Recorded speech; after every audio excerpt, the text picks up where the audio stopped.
anhនិយាយម្ដងទៀតមើលខ្ញុំថាខ្ញុំចង់លេងលេះជាមួយឯងហើយនឹងរៀបការជាមួយស៊ីវយុនឯងធ្វើអ្វីខ្ញុំបាននារីម្នាក់ដែលរៀបការឆ្ងាយពីផ្ទះហើយគ្មានក្នុងបង្អែកបើអត់ខ្ញុំសំបីតែបាយហូបក៏ឯងគ្មានដែរ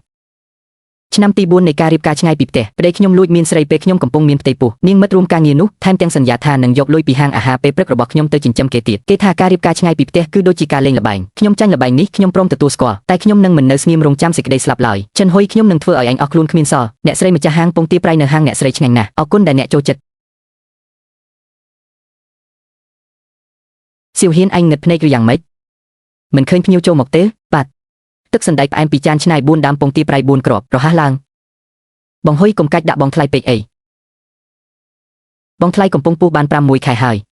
យនៅត្រូវមកចាំមើលហាងដាច់នេះទៀតពិតជាពិបាកខ្លាំងណាស់នៅមានមុខមកនិយាយជំនួសគេទៀតឬលីនស៊ីវយុននេះជាហាងរបស់ខ្ញុំមិនមែនកន្លែងឲ្យឆ្កែឆ្មាឬស្រីតូចស្រីធំចង់ចូលពេលណាក៏ចូលបានតាមចិត្តនោះទេដឹងទេហេបងថ្លៃនិយាយអីបែបហ្នឹងខ្ញុំជាកូនចិញ្ចឹមដែលម៉ាក់បងស្រឡាញ់ណាស់ហើយក៏ជាជំនួយការដ៏ពូកែរបស់បងហុយដែរហេតុអ្វីបានជាខ្ញុំមកមិនបានជាងហែននិយាយឲ្យវាសំរុំបន្តិចទៅជាយ៉នគឺជាមនុស្សដែលខ្ញុំនាំមកតើឯងជានរណាបានជាហ៊ានធ្វើមុខមាត់ដាក់នាងចិនហើយខ្ញុំកំពុងពោះកូនរបស់អ្នកក្រោកតាំងពីម៉ោង3ភ្លឺមកស្ងោរពងទាលីម្សៅអ្នកយកលុយដែលខ្ញុំរកបានពីហាងអាហារពេលព្រឹកទៅទិញកាបូបទិញខ្សែកឲ្យនាងអ្នកនៅមានមុខមើលមុខខ្ញុំទៀតឬបងថ្លៃមិនក៏បងនិយាយបែបនេះបងហើយទិញរបស់ឲ្យខ្ញុំព្រោះគាត់អាណិតខ្ញុំទេតើមិនដូចជាបងទេមានតែក្លិនខ្លាញ់ប្រេងពេញខ្លួនសំបីតែខោអាវថ្មីមួយកំភ្លេក៏មិនហ៊ានទិញតើមានប្រុសណាគេចង់មើលមុខស្រីចាស់អាក្រក់រាល់ថ្ងៃនោះមែនហើយឯងគ្រាន់តែជាអ្នកបើកហាងអាហារពេលព្រឹកមួយប៉ុណ្ណោះបើមិនមែនដោយសារខ្ញុំរៀបការជាមួយឯងកាលពីមុនទេម្លេះឯងនៅធ្វើស្រែចម្ការនៅឯស្រុកស្រែណោះការបានមកជាប្រពន្ធខ្ញុំវាជាសំណាងដាច់ទី8របស់ឯងហើយដឹងទេហាងនេះគឺខ្ញុំប្រើលុយថ្លៃទឹកដោះ 100000 បើកវាការចំណាយក្នុងគ្រួសារទាំង4ឆ្នាំនេះឡានដែលអ្នកជិះលុយដែលម៉ែអ្នកយកទៅលេងបៀសុទ្ធតែជាលុយដែលខ្ញុំរកបានពីការស្ងោរពងទាម្ដងមួយគ្រាប់តើអ្នកមានសិទ្ធិអ្វីមកនិយាយជាមួយខ្ញុំបែបនេះបងថ្លៃនិយាយអញ្ចឹងក៏មិនកើតដែរយ៉ាងណាបងក៏រៀបការមក4ឆ្នាំទើបមានកូនហើយក៏ជាកូនស្រីទៀតម៉ែធំគាត់មិនពេញចិត្តបងយូរមកហើ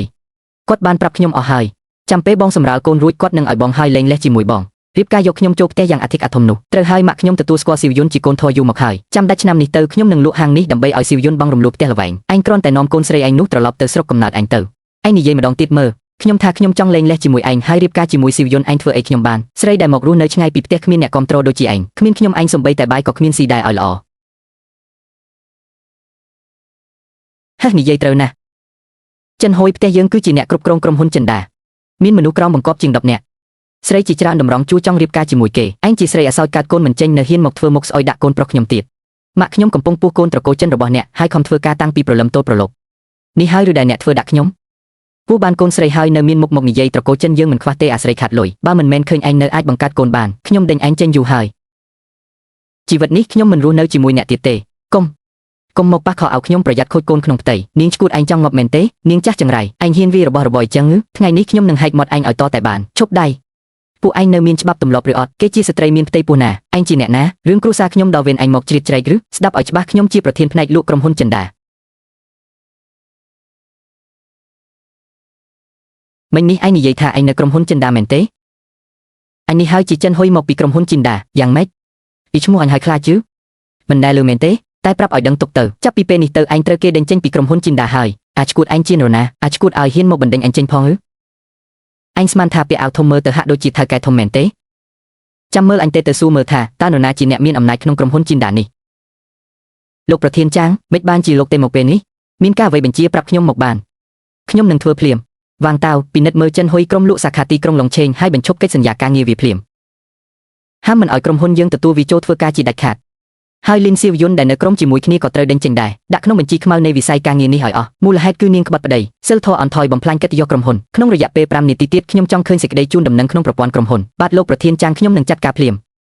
អាហុយឯងចង់ស្លាប់មែនទេចេះទៅរកកន្លែងស្លាប់មែនហ៊ានទៅធ្វើឲ្យលោកប្រធានចាងខឹងឯងត្រូវគេដេញចេញហើយគ្មានក្រុមហ៊ុនណាហ៊ានទទួលឯងទេលោកប្រធានចាងខ្ញុំខុសហើយខ្ញុំខុសមែនហើយសូមលោកមេត្តាអភ័យទោសឲ្យខ្ញុំម្ដងនេះចុះខ្ញុំសុខចិត្តធ្វើជាខ្ញុំបម្រើលោកខ្ញុំសូមអង្វរលោកកញ្ញាតាអ្នកមិនអីទេអំបញ្ញមិញធ្វើឲ្យអ្នករងទុក្ខហើយខ្ញុំមិនអីទេអរគុណលោកខ្លាំងណាស់លោកប្រធានចាងកុំអរគុណខ្ញុំអីខ្ញុំគ្រាន់តែធ្វើអ្វីដែលខ្ញុំគួរធ្វើប៉ុណ្ណោះតាមពិតទៅថ្ងៃនេះក្រៅពីមកធ្វើការរឿងដែលសំខាន់បំផុតគឺខ្ញុំមករកពងទាកូនតែក្តៅរបស់អ្នកនេះឯងខ្ញុំសួរអ្នកថាពងទាកូនតែក្តៅនេះសល់ប៉ុន្មានដែរខ្ញុំយកទាំងអស់សល់ជាង200គ្រាប់អ្នកយកទាំងអស់មែនទេបាទខ្ញុំយកទាំងអស់ហើយរូបមន្តរបស់អ្នកនេះខ្ញុំចង់ទិញយកទៅធ្វើឲ្យកូនខ្ញុំញ៉ាំនៅផ្ទះអ្នកទើបតែជួយសង្គ្រោះខ្ញុំតើខ្ញុំអាចយកលុយអ្នកបានយ៉ាងម៉េចទៅខ្ញុំនឹងបង្រៀនអ្នកដោយផ្ទាល់តែម្ដងហើយមិត្តដែលកំពុងទស្សនា